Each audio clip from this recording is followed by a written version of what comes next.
আষাঢ়ের কোন ভেজা পথে এলো, এলো রে, এলো আমার দুরন্ত শ্রাবণ। আমার এমনই দিনে মনের কূলে লেগেছে ভাঙন। এলো রে, এলো আমার ঘর ভাঙা শ্রাবণ। চূর্ণী নদীর ঘূর্ণি পাকে যেথা পড়ল চর, সেই চরেতে বেঁধেছিলাম বসতি এক ঘর। আমার সে ঘর ভেসে গেল দিন কয়েক পর, এসে এক প্লাবন। এলো রে, এলো আমার দুরন্ত শ্রাবণ। ছায়া ভিটে হিজল গাছে জলপরি কন্যা, উদাস চোখে চেয়ে দেখে শ্রাবণের বন্যা।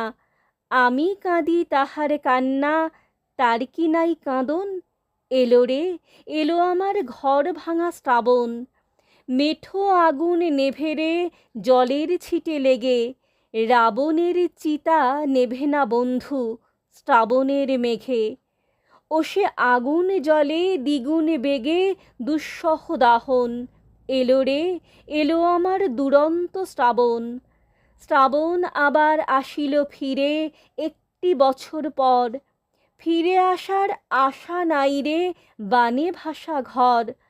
পাগল বিজয় বলে এমনই তোর বিধাতার বাঁধন। এলো রে, এলো আমার ঘর ভাঙা শ্রাবণ।